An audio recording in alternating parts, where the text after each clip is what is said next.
나는 그를 믿었다. 출장을 간다고 말하던 그를, 호텔에서 전화하겠다고 웃던 그를 한 번도 의심해 본 적 없었다. 내가 그를 그리워하던 그 밤, 그는 다른 여자의 침대에서 잠들어 있었다는 사실도 모른 채. 그날 아침은 너무 평범해서 더 잔인했다. 반포의 오래된 아파트 복도에는 겨울 끝자락에 찬 냄새가 남아 있었고, 부엌에는 내가 끓인 커피 향이 퍼져 있었다. 그는 항상 그렇듯 말끔하게 다린 셔츠를 입고 서 있었다. 하얀 셔츠에 검은 슬랙스, 어깨에 맨 가죽 가방, 현관 옆에는 네이비색 캐리어가 기대어 있었다. 그 캐리어 모서리에는 작은 흠집이 하나 있었다. 처음 사귀던 시절 비 오는 날 택시에서 내리다가 내가 실수로 바닥에 떨어뜨려 생긴 자국이었다. 그때 나는 웃으면서 말했다. 그냥 캐리어인데 뭐 이렇게 조심해. 그는 그 말에 피식 웃으며 내 손등에 입을 맞추고 말했다. 그래도 이거 덕분에 내가 어디를 가든 결국 집으로 너한테 돌아오잖아. 그 말이 그때는 참 달콤하게 들렸다. 지금 생각하면 오래전부터 잘 준비된 대사 같다는 생각이 든다. 그날 그는 부산에서 열리는 컨퍼런스에 간다고 했다. 목요일 오전 비행기, 이틀 동안 회의와 발표, 마지막 날에는 고객사랑 저녁 식사. 그는 전날 밤까지 노트북을 붙들고 프레젠테이션을 고치는 척했고, 나는 그런 그를 위해 야식을 챙겨주면서 스스로를 괜찮은 아내라고 믿었다. 아침 일찍 일어나 그의 셔츠를 다시 한번 다리고 넥타이를 골라주고 카누가 아니라 제대로 내린 커피를 건넸다. 그는 커피를 한 모금 마시고 미간을 살짝 찌푸렸다가 웃었다.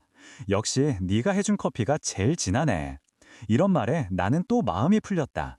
현관 앞에서 그가 신발을 신었다. 운동화가 아닌 말끔한 구두였다. 왠지 구두를 신는 모습이 그날따라 유난히 멀게 느껴졌다. 그는 몸을 숙여 내 이마에 입을 맞췄다. 나 금방 다녀올게. 밤에 호텔 들어가면 카톡할게. 너무 늦게까지 작업하지 말고. 알겠다고 조심히 다녀오라고 나는 자동으로 대답했다. 그가 문을 열고 복도로 나가는 동안 나는 언제나처럼 그 뒷모습을 바라봤다. 캐리어 바퀴가 복도 바닥을 긁으며 멀어지는 소리가 들렸다. 그때는 그게 그냥 출근 소리인 줄 알았다. 지금은 그 소리가 우리 사이가 갈라지는 소리였다는 걸 안다. 문이 닫히고 나자 집은 너무 빨리 조용해졌다. 침대 위에는 아직 그의 체온이 남아있는 것 같았고, 세면대에는 그가 아침에 사용한 치약 냄새가 남아있었다. 나는 습관처럼 침대를 다시 정리하고 그가 벗어놓고 간 잠옷을 세탁기에 넣었다. 그러면서도 마음 한쪽에서는 괜한 허전함을 합리화했다. 원래 출장이란 건 이런 느낌이니까. 오전 11시쯤 카카오톡이 왔다.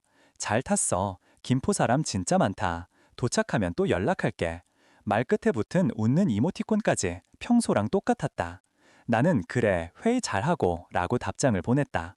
그때까지만 해도 내가 보내는 그 짧은 문장이 우리 관계의 마지막 평화협정이 될 줄은 몰랐다. 저녁이 되자 혼자 먹는 밥상이 어색했다. 둘이 먹을 때는 늘 부족할 것 같던 반찬이 혼자 먹으니 괜히 많아 보였다. TV를 켜서 우리가 자주 보던 예능을 틀었다가 금방 껐다. 자막 속 웃음소리가 귀에 거슬렸다. 나는 휴대폰을 들여다보며 그의 메시지를 기다렸다. 10시가 조금 넘어 그에게서 전화가 왔다. 나는 반사적으로 밝게 받았다. 도착했어? 호텔은 괜찮아? 수화기 너머로 사람들 말소리와 접시 부딪히는 소리가 섞여 들렸다. 그는 조금 웃으며 말했다. 방금 저녁 먹고 들어가는 길이야. 발표 준비 때문에 정신없다. 여기 비도 오고 날씨 별로야. 그 말에 나는 부산의 비를 떠올렸다. 바닷바람에 젖은 회색 하늘. 머릿속에 그가 회의실과 호텔을 오가며 바쁘게 움직이는 모습이 자동으로 떠올랐다. 그는 나에게 내일 일정에 대해 이야기했다. 아침에는 세션, 점심에는 미팅, 오후에는 네트워킹 행사. 말하는 내내 자연스러웠다. 숨이 끊이지 않고 흘러가는 거짓말이라는 것을 나는 그때는 전혀 알아채지 못했다. 통화를 끊고 나서도 나는 한참 휴대폰을 쥐고 있었다. 화면이 꺼진 뒤에야 비로소 손에서 힘이 빠졌다. 나는 휴대폰을 베개 옆에 두고 불을 끄고 누웠다. 어둠 속에서 천장을 바라보며 생각했다. 역시 성실한 남편이야. 힘들어도 피곤해도 연락을 챙기는 사람. 그 생각이 내 첫 번째 착각이었다. 다음 날 아침 나는 평소보다 조금 일찍 눈을 떴다. 카페에서 일하는 날이었지만 출근 시간까지는 여유가 있었다. 커피를 내리고 식탁에 앉아 멍하니 창밖을 보다가 습관처럼 휴대폰을 집어들었다. 인스타그램을 열었다. 그냥 심심해서. 그런 종류의 무심함이 사람의 인생을 송두리째 가꿀 수 있다는 걸 그때는 몰랐다. 피드를 아무 생각 없이 내리다가 익숙한 이름이 눈에 들어왔다. 미나. 그의 팀에서 같이 일하는 대리. 몇 번 본 적이 있었다. 늘 단정하게 머리를 묶고 다니던 눈웃음이 예쁘던 사람. 그녀의 새 게시물이 맨 위에 떠 있었다. 사진 속에는 푸른 하늘 아래 끝없이 펼쳐진 바다가 있었다. 햇빛이 물 위에 반짝이고 멀리 야자수 같은 나무도 보였다. 하늘은 맑았고 바람은 따뜻해 보였다. 사진 아래에는 이렇게 적혀 있었다. 드디어 제주. 그 문장을 읽는데 몇 초가 걸렸다. 내 머릿속에는 부산이라는 단어가 너무 단단하게 박혀 있어서 제주라는 글자가 도무지 들어갈 자리가 없었다. 나는 한참 사진을 들여다보았다. 혼자 간 걸까? 아니면 친구들이랑 같이 갔나? 어제까지 회사에 있었던 것 같은데. 손가락이 알아서 위치 태그를 눌렀다. 제주도의 유명한 리조트 이름이 떴다. 잠시 동안 그냥 부러웠다. 바다 풍경이 예쁘네. 나도 여행 가고 싶다. 그 정도였던 것 같다. 그러다 불쑥 한 생각이 올라왔다. 어제 부산에는 비가 온다고 하지 않았나? 나는 다시 그의 카카오톡을 확인했다. 전날 밤 그가 보낸 메시지. 여기 비도 오고 날씨 별로야. 내 머릿속에서 제주도의 맑은 하늘과 그 문장이 충돌했다. 말 그대로 탁 하고 부딪혔다. 설마. 나는 스스로를 진정시키려 했다. 회사 일정이 바뀐 걸 거야. 컨퍼런스가 취소되고 그냥 잠깐 쉬러 간 걸지도 몰라. 그런데 그럼 왜 나한테는 말을 안 했지? 굳이 거짓말까지 할 필요가 있었을까? 머릿속에서 질문들이 하나둘씩 고개를 들기 시작했다. 나는 일부러 폰을 뒤집어 테이블 위에 내려놓았다. 이러다 아무 생각도 못하겠다 싶어서 억지로 샤워를 하고 메이크업을 하고 옷을 갈아입었다. 거울 속 내 얼굴은 평소와 다르지 않았다. 다만 눈가가 조금 더 예민해진 것 같았다. 출근 준비를 마치고 다시 휴대폰을 들었다. 인스타그램을 열어 미나의 계정을 다시 들어갔다. 새 사진은 없었다. 나는 스스로에게 말했다. 괜히 오해하지 말자, 민감해지지 말자. 현우는 원래 그런 사람이 아니다. 그는 항상 성실했고 거짓말을 싫어했다. 그는 예전에 그렇게 말한 적이 있다. 바람 피우는 사람들 이해 안 된다고. 숨기고 거짓말하는 게 더 힘들지 않냐고. 그때 나는 그 말이 너무 든든했다. 그 말에 내 신뢰의 뿌리가 내려가 버렸다. 하지만 그날 오후 나는 그 믿음의 뿌리를 스스로 뽑아야 했다. 카페에서 손님들이 빠지는 오후 3시쯤 나는 잠깐 쉬는 시간에 노트북을 켰다. 그냥 확인만 해보자 하는 마음이었다. 회사 메일은 원래 그가 집에서만 열어보게 해놓았지만 일정 같은 건 공유되는 캘린더에 적어두곤 했다. 우리는 서로의 스케줄을 보기 위해 구글 캘린더를 공유하고 있었다. 나는 캘린더에 접속해서 이번 주를 열어보았다. 그의 일정은 파란색으로 표시되어 있었다. 목요일, 금요일, 토요일. 일정 제목에는 부산 컨퍼런스라고 적혀 있었다. 장소도 부산의 컨벤션 센터로 되어 있었다. 그 아래에는 깨알 같은 메모까지 달려 있었다. 오전 세션, 오후 발표, 저녁 고객사 만찬. 너무나 완벽한 출장 일정이었다. 그래서 더 어색했다. 완벽한 스케줄 속에 현실의 제주 사진이 끼어 있었다. 나는 다음으로 컨퍼런스 이름을 검색했다. 그의 일정에 적혀 있던 행사명. 검색창에 입력하고 엔터를 눌렀을 때 화면에는 행사 소개 페이지가 떴다. 그리고 그 위에는 빨간색 문장이 하나 떠 있었다. 참가 신청 저조로 인해 금년도 행사는 취소되었습니다. 취소. 2주 전에. 나는 한동안 아무것도 할 수 없었다. 카페 안에는 부드러운 음악이 흘러나오고 손님들은 조용히 노트북을 두드리며 일을 하고 있었다. 바깥 창문에는 햇빛이 부서지고 있었다. 모든 것이 그대로인데 내 머릿속에서만 무언가가 부서지고 있었다. 이상하다고 느낀 순간이 두 번째 착각이었다. 그건 이상한 게 아니라 이미 무너지고 있던 것들의 마지막 균열이었다. 그날 밤 집에 돌아와서 나는 더 이상 외면할 수 없다는 걸 알았다. 샤워도 하지 않고 소파 위에 앉아서 휴대폰을 꺼냈다. 다시 인스타그램을 열어 미나의 스토리를 봤다. 낮에 봤던 그 바다 사진 위로 새로운 동그라미가 하나 더 떠 있었다. 새 스토리가 올라와 있었다. 손가락이 저절로 화면을 눌렀다. 이번에는 저녁 시간대의 사진이었다. 호텔 레스토랑으로 보이는 곳. 창밖으로 석양이 지고 있었고 테이블 위에는 와인 글라스 2개와 접시 2개가 있었다. 사진에는 그녀의 얼굴이 반쯤 나와 있었고 화면 한쪽 끝에는 남자의 손이 살짝 잡혀 있었다. 나는 그 손을 알아보는데 채 몇 초도 걸리지 않았다. 손목에 채워진 시계를 보는 순간 가슴이 덜컥 내려앉았다. 검은색 다이얼에 은색 줄. 작년 결혼기념일에 내가 직접 골라 선물한 시계였다. 줄 한쪽에 작은 스크래치가 있었다. 출근길에 서두르다가 식탁 모서리에 부딪혀 생긴 상처였다. 나는 그 자국까지 정확히 기억하고 있었다. 사진 속 시계에도 그 자국이 있었다. 내가 선물한 그 시계가 내가 모르는 테이블에서 내가 모르는 여자 앞에서 반짝이고 있었다. 나는 숨을 들이마시는 것도 잊은 채 화면을 확대했다. 손등의 핏줄, 피부색, 손목의 굵기. 아무리 봐도, 아니 보면 볼수록 확실했다. 그건 현우의 손이었다. 그 순간 시간 감각이 사라졌다. 소파 밑에 깔린 카펫의 촉감, 냉장고 돌아가는 소리, 창밖 차 지나가는 소리, 모든 게 너무 선명하게 느껴지는데 내 안에서는 아무 소리도 나지 않았다. 그냥 정적, 그리고 심장 뛰는 소리만. 그가 아니라고 말해줄 누군가가 필요했다. 사진을 보는 내 뒤에서 누가 나타나 그게 오해라고, 빛이 이상하게 들어가서 그렇게 보이는 거라고 말해주면 좋겠다고 생각했다. 하지만 집에는 나 혼자뿐이었다. 내 입에서 웃음 같은 것이 새어나왔다.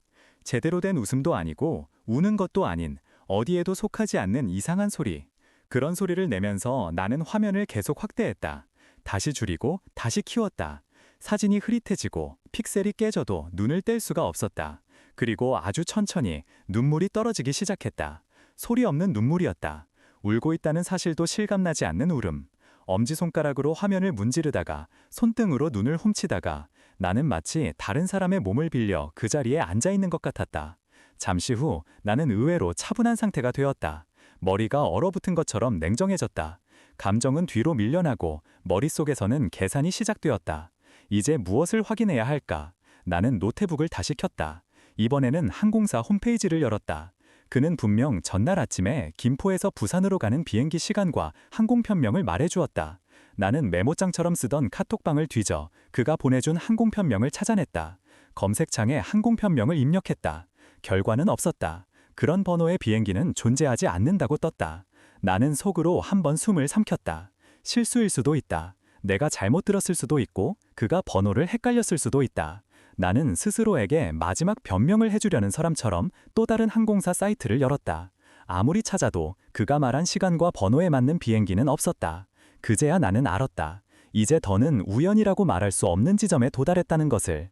여태까지 쌓인 의심들이 모두 같은 방향을 가리키고 있었다. 그는 부산에 있지 않았다. 그는 애초에 비행기에 타지도 않았다. 이제 남은 건 그가 어디에 있는지 찾아내는 일뿐이었다. 다음날 나는 회사에 쉬겠다고 연락했다. 몸이 안 좋다고, 감기 기운이 있다고 거짓말을 했다. 거짓말을 혐오하던 내가 거짓말을 하는 남편을 의심하기 위해 거짓말을 했다. 참 이상한 아이러니였다. 집에 혼자 남자 나는 깊게 숨을 들이쉬고 그의 노트북을 켰다. 비밀번호를 푸는 건 어려운 일이 아니었다.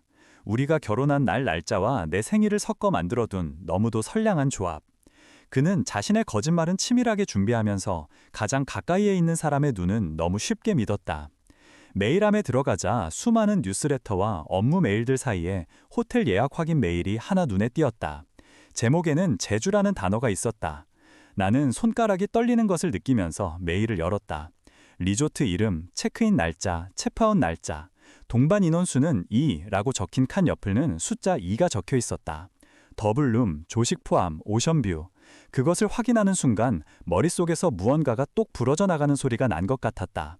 더는 상상이나 오해의 영역에 머물 수 없는 찬란하게 잔인한 현실. 그는 제주도에 있었다. 일하러 간 것이 아니라 그녀와 함께 놀러 간 것이었다. 나는 한동안 의자에 앉은 채 꼼짝도 하지 못했다. 손끝이 차갑게 식어갔다. 가슴 안쪽이 서서히 붕 떠오르는 느낌이었다. 마치 내가 나를 위에서 내려다보는 것 같았다. 이제 나는 피해자가 아니라 증거를 모으는 사람이 되어 있었다. 그날 오후 나는 프린터를 꺼내 들었다. 인스타그램 사진, 호텔 예약 메일, 항공편 검색 결과. 그 모든 것을 하나하나 출력했다. 흰 종이 위로 그의 거짓말이 검은 글자로 선명한 색으로 찍혀 나왔다. 쌓여가는 종이 더미를 보며 나는 이상하게도 마음이 차분해지는 것을 느꼈다. 소리치고 싶지도, 당장 전화를 걸어 욕을 하고 싶지도 않았다. 그에게 기회를 주고 싶지도 않았다. 내가 원하는 건 단 하나였다. 그가 직접 내 눈앞에서 자기 입으로 무너지는 모습을 보는 것. 그날 밤 그는 카카오톡으로 메시지를 보냈다. 내일 아침 비행기라 조금 일찍 출발해. 오후쯤 도착할 때 보고 싶다. 나는 화면을 한참 바라보다가 짧게 답장을 보냈다. 응, 조심히 와. 그가 아직도 나를 속이고 있다고 믿는 그 순간이 내가 그보다 한 발 앞서 있다는 사실을 깨닫게 해주었다. 이상하게도 그 생각이 나에게 작은 위안을 줬다. 이제는 내가 진실을 알고 있고 그는 모른다는 사실. 이제 나는 속는 사람이 아니었다. 다음 날 집은 유난히 잘 정리돼 있었다. 바닥에는 먼지가 없었고 식탁 위에는 아무것도 올라가 있지 않았다. 그 대신 인쇄한 종이들이 가지런히 놓여 있었다. 나는 마지막으로 집안을 천천히 둘러봤다. 우리 둘의 사진이 걸린 액자, 침실에 걸려 있는 그의 셔츠들, 욕실에 나란히 놓인 칫솔 2개. 이 모든 것이 곧 풍경이 바뀔 것임을 알고 있으면서도 일단은 그대로 두었다. 오후 3시쯤 현관문 밖에서 발자국 소리와 캐리어 끄는 소리가 들려왔다. 키를 꽂는 소리가 나더니 문이 열렸다. 나는 식탁 의자에 앉아 있었다. 마치 아무 일도 없었던처럼. 그가 들어왔다. 같은 네이비 캐리어, 같은 가죽 가방, 같은 피곤한 표정. 집안 공기를 한번 들이마시더니 억지로 미소를 지었다. 나 왔어? 나는 고개만 끄덕였다. 그는 구두를 벗고 집 안으로 들어왔다. 식탁 위에 펼쳐진 종이들을 보자 얼굴에 잠깐 의아한 표정이 스쳤다. 이게 뭐야? 나는 조용히 말했다. 네가 남기고 간 것들. 그는 웃음 섞인 한숨을 내쉬며 종이 한 장을 집어들었다. 먼저 눈에 들어온 것은 제주 리조트 예약 확인서였다. 그의 눈이 한 글자씩 읽어내려가다가 점점 흔들리기 시작했다. 눈동자가 왼쪽, 오른쪽으로 빠르게 움직이다가 멈췄다. 입술이 살짝 떨렸다. 이건... 그가 무언가를 말하려던 순간 나는 다른 종이를 하나 더 밀어주었다. 미나의 인스타그램 사진, 바다와 와인잔, 그리고 그의 시계가 찍힌 그 사진. 그의 얼굴에서 피가 가시는 것이 눈으로 보이는 것 같았다. 입을 열기 전에 나는 먼저 말했다. 부산엔 비가 오고 호텔이 별로라고 했지. 그런데 제주도 하늘은 참 맑더라. 그는 종이에서 눈을 떼지 못한 채 입을 열었다. 이건 오해야. 사진이 옛날 거고. 그 말은 끝까지 나오지 못했다. 나는 이미 다음 종이를 내밀었다. 항공편 검색 결과 그리고 컨퍼런스 취소 공지 화면을 캡처한 종이. 옛날 사진이라 치자. 그럼 이번 주 부산 컨퍼런스는 뭐야?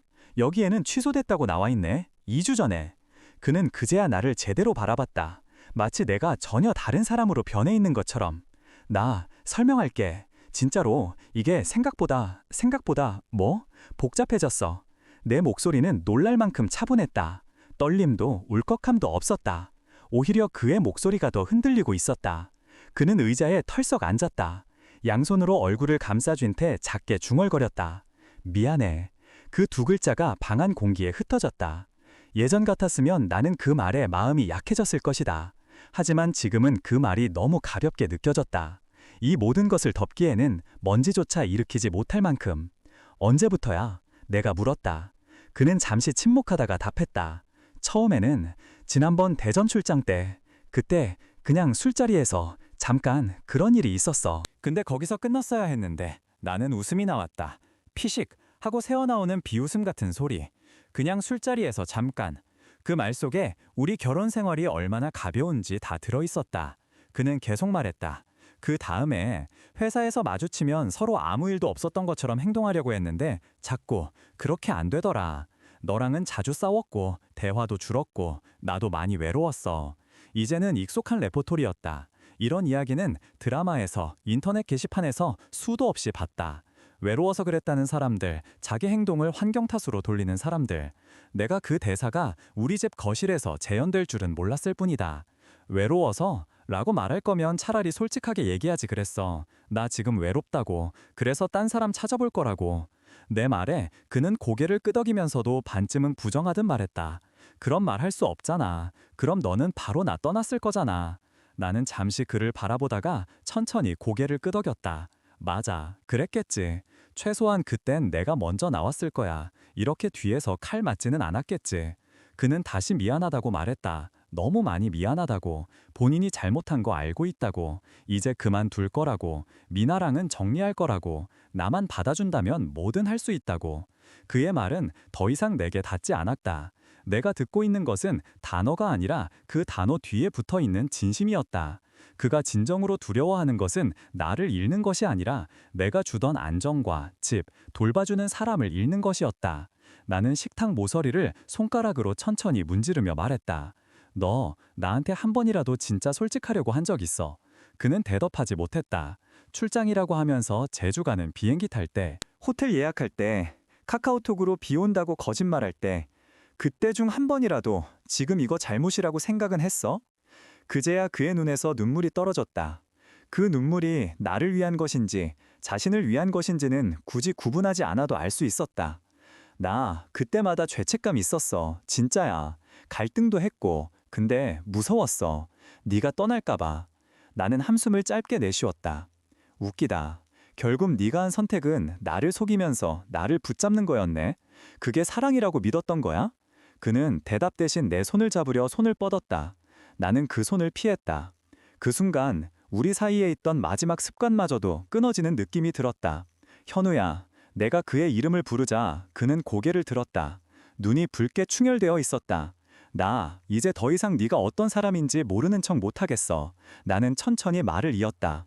예전에는 네가 나한테 거짓말하지 않을 사람이라고 믿었어. 그래야 내가 편했으니까. 근데 이제는 알아. 너는 거짓말할 때 조금도 망설이지 않는 사람이야. 그게 너야. 내가 사랑하던 사람은 그냥 내가 만들어 놓은 이미지였어. 너를 빌려서 만든 내 환상. 그는 입술을 깨물며 고개를 저었다. 그렇지 않아. 나 너 진짜 사랑했어. 지금도 사랑해. 나는 피곤하다는 듯 눈을 감았다 뜨며 말했다. 아니, 너는 네가 편해지는 걸 사랑한 거야. 내가 해주는 밥, 내가 챙겨주는 셔츠, 내가 다독여주는 말들. 내가 죄책감 느낄 때마다 내가 덮어줄 거라는 기대. 그걸 사랑한 거지. 나를 사랑한 거지. 그 말이 끝나자 방 안 공기가 잠시 멈춘 것 같았다. 그는 아무 말도 하지 못했다. 우리는 한참 동안 그렇게 말없이 마주 앉아 있었다. 마침내 내가 입을 열었다. 짐 가져가. 오늘 다. 그는 놀란 표정을 지었다. 지금 당장은 조금만 시간은 네가 제주 가기 전에 썼어야 했어. 고민하고 멈췄어야 할 시간 다 썼잖아. 이제 내 시간은 내가 쓸 거야. 나는 의자를 밀치고 일어나 침실로 걸어갔다. 옷장문을 열어 그의 옷들을 아무렇게나 꺼내 큰 여행용 가방에 넣기 시작했다. 셔츠, 티셔츠, 바지, 양말, 넥타이 하나하나 접지도 않고 그냥 던졌다. 옷 사이사이에 함께 쌓여있던 기억들도 함께 구겨 넣는 기분이었다. 뒤에서 그가 들어와 조심스럽게 말했다. 제발 한 번만 더 생각해줘. 나 진짜 변할게. 너무 무서워. 너 없는 집에서 사는 거 상상도 안 돼. 나는 손을 멈추지 않은 채 말했다. 나도 네가 없는 집 상상 못했어. 그래서 이렇게 오래 버틴 거고. 근데 이제는 상상할 수 있어. 그리고 그게 생각보다 괜찮아 보여. 내 말에 그는 울먹이며 말했다. 나 정말 후회해. 나는 마지막 셔츠 하나를 가방 안에 밀어넣으며 대답했다. 후회는 네가 혼자 끌어안고 살아. 나는 그 짐까지 들어줄 생각 없다. 우리는 그날 저녁까지 단 한 번도 화해의 분위기에 가까워지지 못했다. 아무리 그가 울어도 아무리 손을 모으고 빌어도 내 마음은 되돌아가지 않았다. 돌이킬 수 없다는 걸 어느 순간 깨달은 사람은 더는 과거에 매달리지 않는다. 그저 앞으로 나아가야 할 뿐이다. 그가 결국 무거운 가방을 들고 현관 앞에 섰을 때 마지막으로 나를 돌아봤다. 진짜 끝이야? 나는 고개를 끄덕였다. 그래. 네가 떠난다는 말 처음 했을 때 기억나? 출장 간다고 하던 그날 아침. 그게 사실은 우리 끝이라는 말이었더라. 그는 더는 아무 말도 하지 못했다. 문이 닫혔다. 복도에서 캐리어 끄는 소리가 멀어졌다. 그리고 조용해졌다. 이번에는 그 침묵 속에서 나는 처음으로 숨을 제대로 쉴 수 있었다. 몇 날 며칠 동안 나는 이상할 정도로 바빴다. 그의 물건들을 정리하고 필요한 서류들을 챙기고 가족들과 친한 친구 몇 명에게 조심스럽게 사실을 알렸다. 모두 내 편을 들어주었지만 아무도 내 안을 완전히 이해할 수는 없었다. 이해받고 싶다는 마음도 점점 줄어들었다. 이건 결국 나와 나 자신 사이의 문제였다. 밤이 되면 여전히 잠이 쉽게 오지 않았다. 침대 한쪽은 텅 비어 있었고 손을 뻗으면 닿던 자리에는 이제 아무것도 없었다. 그 빈자리를 보면서도 예전처럼 울컥하지는 않았다. 이상하게도 그 공간이 내가 숨 쉴 수 있는 여백처럼 느껴졌다. 어느 날 새벽 시계를 보니 3시 조금 넘은 시간이었다. 나는 물을 마시려고 일어났다. 부엌으로 가는 길에 거실 창문 앞에서 발걸음이 멈췄다. 밖은 고요했고 한강 쪽으로 희미한 불빛들이 반짝였다. 빗방울이 유리창에 부딪혀 번지는 날이었다. 나는 창틀에 기대어 한참을 서 있었다. 그리고 아주 천천히 그동안 말하지 못했던 말을 입 밖으로 내뱉었다. 그가 나를 버린 게 아니라 거짓말이 그를 집어삼킨 거라고. 내가 사랑했던 사람은 이미 오래전에 사라져버렸다고. 내가 붙잡고 있던 것은 그 사람의 껍데기와 내 환상이었다고. 그 말을 스스로에게 들려주자 이상하게도 눈물이 났다.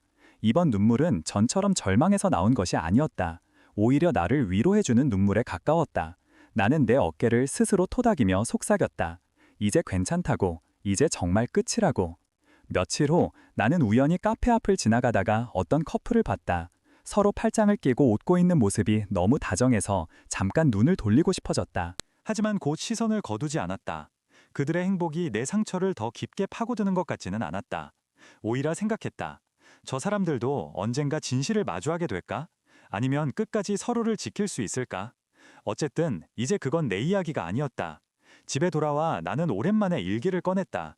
며칠 전까지 이 노트는 원망과 분노로 가득 차 있었다. 그런데 그날은 다른 문장이 나왔다. 사랑은 말이 아니라 남모를 때 무엇을 지키는가로 드러난다. 나는 그 문장을 적고 펜을 내려놓았다. 내 이야기의 마지막 문장이 무엇이 되어야 하는지 이미 알고 있었다. 한참 동안 망설이다가 조용히 입을 열었다. 그는 출장이라고 말했다. 그 말 속에는 비행기 시간과 회의 일정이 들어있는 줄 알았다. 하지만 나중에 알게 된 건 그가 준비한 건 업무 일정이 아니라 우리 둘의 끝이었다는 사실이었다. 그 말이 공기 중에 퍼지고 방 안은 다시 조용해졌다. 그 침묵 속에서 나는 드디어 알았다. 이 이야기는 더 이상 그에 대한 것이 아니었다. 나 스스로를 다시 믿기 시작한 순간에 대한 이야기였다. 그리고 그날 밤 나는 정말로 오랜만에 깊은 잠에 빠져들었다.